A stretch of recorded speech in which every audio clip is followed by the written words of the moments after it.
Assalamu alaikum wa rahmatullahi wa barakatuh. This is Ricardo Pena again, and in this video we're going to be talking about the 5 daily prayers and their timings.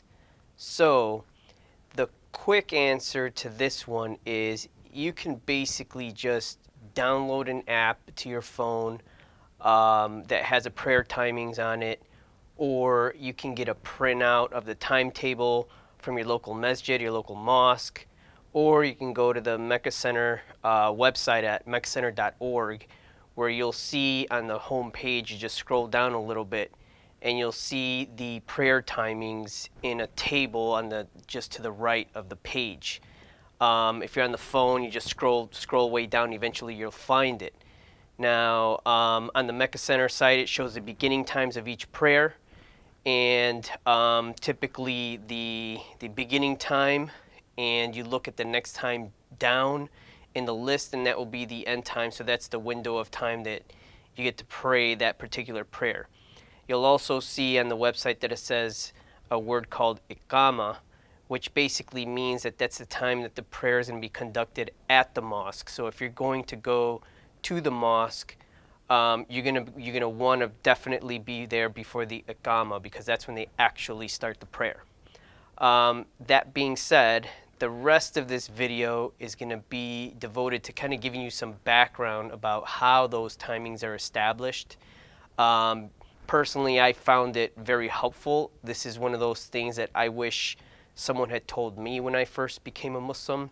So I hope that you enjoy it and appreciate the background. If not, if you're just okay with just looking at the times either on your phone or on the website, and that's all you want, you could pretty much kill the video now and go on to the next one.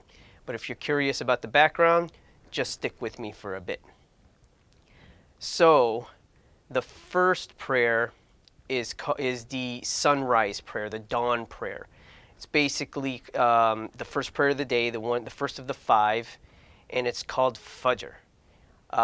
So the Fajr prayer basically begins when you first see the little bit of twilight in the sky in the morning, when the sun is just getting close to the horizon. So it could be pitch dark, but as soon as you see a little bit of light, then that's when the Fajr prayer begins. And you can start the dawn prayer at that point in time. You can't start before that. Then you have until the end of the first prayer time window, which is at sunrise. So sunrise is defined as the moment that the orb of the sun touches the horizon and it's visible on the horizon. Then the window of time to pray the first prayer of the day is over. And if you pray after that, it's late. So on the prayer timings, when you're looking at the app on your phone, or the prayer timetable, if you're looking at the website, you'll see that as the Fajr time will be the beginning, which is that twilight moment, and then the next time just beneath it is going to be the end time, so that you have to pray before that second time in the list. So that's the first window of time for the Fajr prayer, the dawn prayer. So the next prayer, the second prayer of the day, is called Dhuhr. And you'll see it typically spelled with a DH. And that's basically to kind of give you the hint of how to pronounce it. So in the English language, we have different ways to pronounce the TH. We have a really hard one, like when we say think or thought. That's a hard TH versus a soft TH, like the, though, that. So when you see DH in a transliteration of the Arabic words, it basically means use the soft TH like we do in though and that. And so the prayer is called Dhuhr. That's the second prayer. It's basically the afternoon prayer. The Dhuhr prayer begins just after the sun passes its zenith, which is pretty much like high noon. When it's in its uppermost position, there's a few minutes or so after that, and that's when the Dhuhr prayer begins. The Dhuhr prayer then goes on until the mid or late afternoon, and that's when the prayer time for the next one begins, the dhuhr ends, and the third prayer, asr, begins. Now, if you're not using a prayer timetable or the app, it's not as easy to discern when the middle prayer, when the dhuhr prayer ends and the late afternoon prayer, asr, begins. There's actually two ways to determine it, and it has to do with looking at the length of a shadow and whatnot. But you don't need to worry about that right now. But basically, it's when the sun kind of hits the mid afternoon or late afternoon period. At that point, it's the asr prayer. That's the third prayer of the day, and that prayer prayer window goes on until the sun set. And the sunset in this context is defined as soon as the orb of the sun touches the horizon on its way down, then the window of time for the asr prayer is over. And if you pray after that, you're late. So just like on the sunrise prayer, where the prayer ends as soon as the orb pops up on the sunrise at the horizon, and that marks the end of the first prayer. The third prayer ends when the orb touches the horizon on its way down. After that, the third prayer is over. The window for the third prayer is done. And then the next prayer is coming soon, which is the Maghrib prayer. And the Maghrib, again, a little bit of pronunciation tip. When you see a GH in Arabic transliteration, it's a pronunciation that we don't have in the English language. It could be kind of difficult. It's kind of like a gha. So it's Maghrib, and that's how it's pronounced. So that's the evening prayer, the fourth prayer of the day. And that one begins when the sun is fully under the horizon. It can't be touching the orb of the sun cannot be touching the horizon at all. It has to be fully complete. And once it's fully complete under the horizon, then the fourth prayer begins, the Maghrib prayer, which is the evening prayer.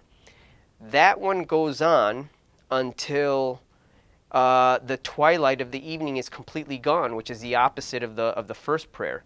So as the sun dips under the horizon, there's still daylight. You're still going to see some light in the sky. Sometimes you see some beautiful colors, some orange, some red in the clouds or whatever. And eventually it turns into a dark blue and until it finally just becomes completely dark. When that last little bit of twilight is gone, that's when the window of the fourth prayer time is over. And if you pray Maghrib after that, then it's late. When it's completely dark, then the fifth prayer begins, which is the Aisha prayer.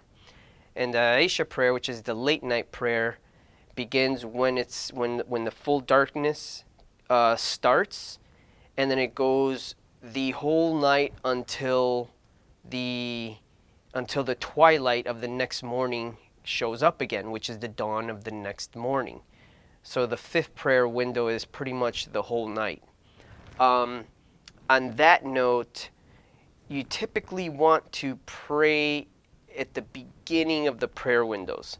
So there are some scholarly opinions that say if you don't pray it at the beginning, it's late.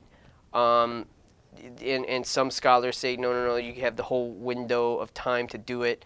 But it's definitely preferred for you to pray in the first third of that window. And to be honest with you, if you get into the habit of kind of procrastinating, then you run the risk that, oh shoot, you passed up the time and then you're late. So definitely preferable to pray it in that beginning of the window of time for each prayer. Another thing you want to be mindful of is that these times change because of the seasons. So if you're someone who lives near the equator, like in the Caribbean or something like that, the sun typically rises at like 6 a.m. and sets at 6 p.m. and there's very little fluctuation from that time. Maybe it'll go up sun rises at 5:30 or 5:45 and sets at 6:15, in the winter, the summer. But it's right around 6 o'clock. It's pretty stable when you're at the equator. The further from the equator you go, either north or south, then the more the difference will be from season to season. So where we live in the north, in the summer we have long days. So the twilight at Fajr could start at like 3:30 a.m. and then the complete darkness of Asia can start at 10:15 p.m. So from 3:30 a.m. to 10:15 p.m. that's how long the daylight hours are. Whereas in the winter, the sun is up and the twilight is at like 7 a.m. and then the Asia prayer where it's completely dark is like 5 p.m. So it's more constricted, which means that your windows of time for prayer are more compressed. And so in the winter, just be mindful that you have less leeway in that for those windows of time. So it's good to be disciplined to pray at the beginning of each prayer time. That being said, that's it. There's really nothing else to it. In future videos, we're going to touch again upon these 5 daily prayers when it comes to praying the cycles and the number of cycles, and each prayer has a different way to implement it. So I will see you in the next video. Hopefully you found this interesting and as informative as I did when I first discovered these things. And inshallah, it will be helpful to you. Thanks, and I'll see you soon. Assalamu alaikum.